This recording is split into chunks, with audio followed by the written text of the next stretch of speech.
Itu baru mama akan hadir. Karena itu saya mulai yang depresi, ngayal atau apa, atau yang mulai emosi naik turun itu mulai pas hari ketiga kedua gitu. Jadi kalau sekarang dia nggak mungkin temenin. Kalau sekarang kan cuma diimpus doang sebentar selama 1 jam, terus itu pulang. Semoga kemonya lancar ya sayangnya Yuli. Mama doain buat Yuli. Semoga Yuli sehat selalu. Ya mungkin dia kadang-kadang ya sedih. Sebenarnya mama juga nggak mau ngomongnya sedih. Jadi mama tuh kan kadang-kadang mama juga kasihan sama dia. Mama kasihannya. Mama kasihannya sama dia. Dia kerja juga. Dia udah harus kerja, habis kerja dia harus udah habis di rumah sakit, dia habis kemo, tetap dia harus kerja. Kamu juga sedih kadang-kadang, kasihan ngeliat dia gitu.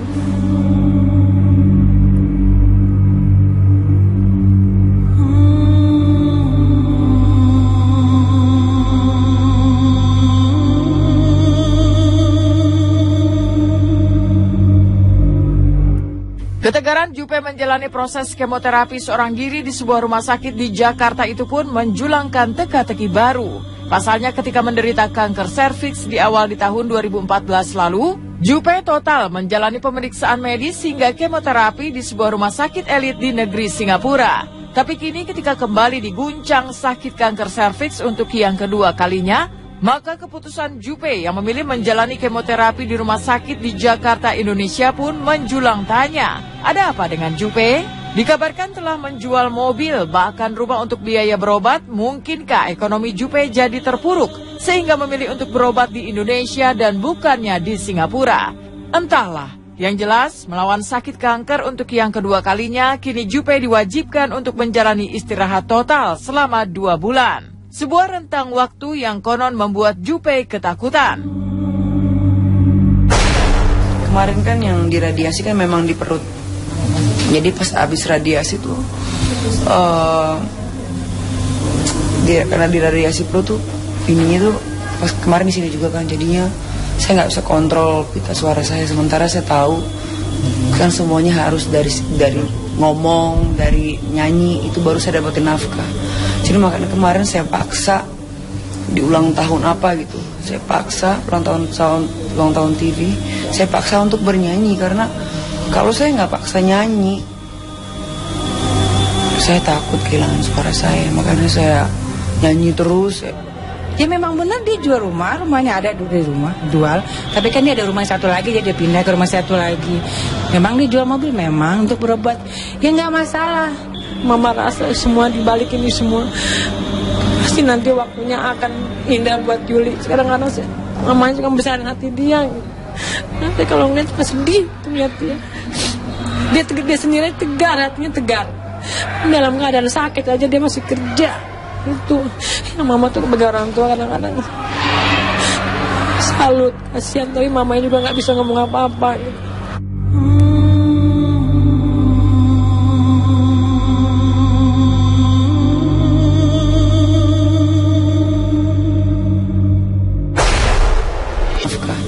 Jadi makanya kemarin saya paksa di ulang tahun apa gitu, saya paksa ulang tahun TV, saya paksa untuk bernyanyi. Karena kalau saya nggak paksa nyanyi,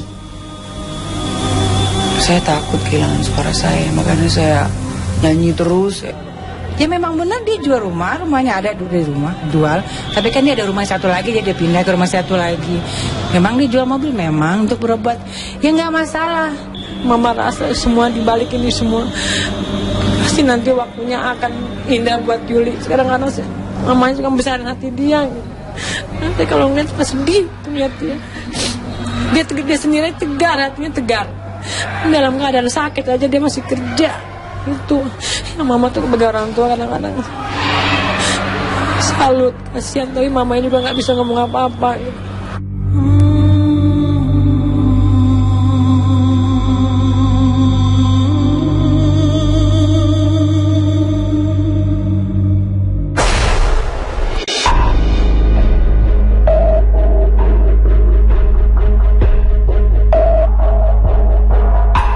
Senada dengan Julia Perez, perang melawan kanker juga tengah dijalani oleh Aldi Taher. Hanya saja berbeda dengan Jupe yang kerap memperlihatkan senyum tenang. Kemarin Aldi yang menjalani pengobatan kemoterapi ketiga kali di sebuah rumah sakit di kawasan Cempaka Putih, Jakarta Pusat, tak mampu menutupi debar-debar gugup dan takut menghadapi proses kemoterapi. Sebab tak banyak yang tahu, proses kemoterapi tahap ketiga yang harus dijalani Aldi kemarin mengandung resiko kerontokan rambut.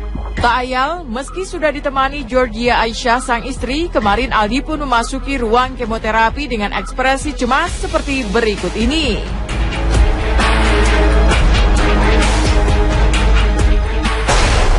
Jujur sih nervous ya, padahal udah kemo kedua, nilai ketiga.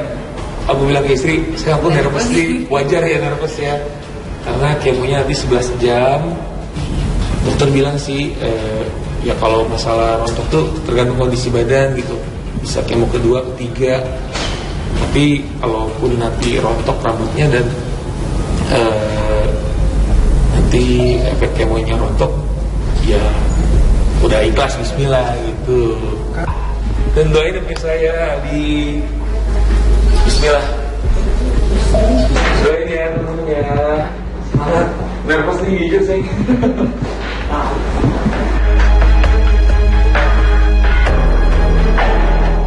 Dan sebuah pemandangan mengejutkan pun tertuang ketika proses kemoterapi Aldi Taher dimulai. Pasalnya, jika selama ini Aldi mengaku memiliki benjolan di bagian leher, tapi ketika menjalani kemoterapi ketiga, sebuah benjolan terlihat tumbuh di bagian dada Aldi.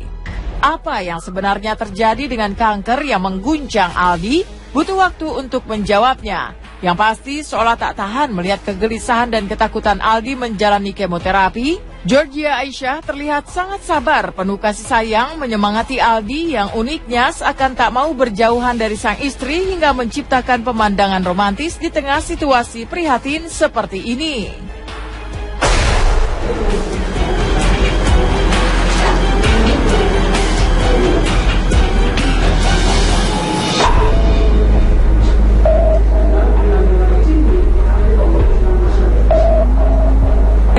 Rehidrasi dulu 3 jam dengan cairan jus ini Desos 5%. Dan rehidrasinya biasanya 1000 cc selama 3 jam.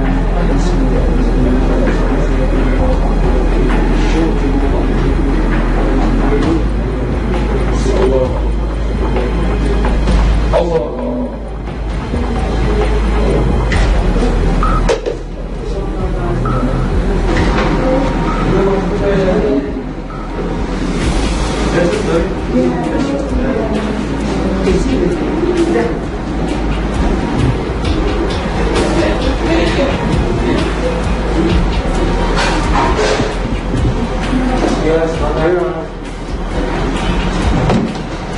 Kalau ditanya sedih, ya jujur sedih. Cuman kita nggak boleh larut dalam kesedihan.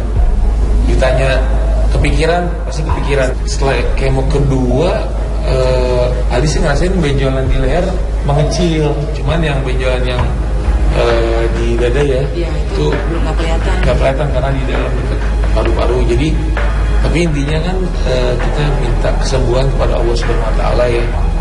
Jadi ikhtiar berobat. Mudah-mudahan dengan kemoterapi ini sel kankernya hilang, karena kita harus berjuang dengan waktu nih, karena berlomba dengan waktu, karena kalau misalkan kita nggak ikhtiar berobat gitu ya, dia sel kankernya bisa berkembang gitu. Jadi bismillah, makanya hari ini Aldi kemo ketiga, kita semangat, kita nggak boleh kalah lawan cancer, kita nggak boleh ngedrop, kita harus positive thinking, bismillah.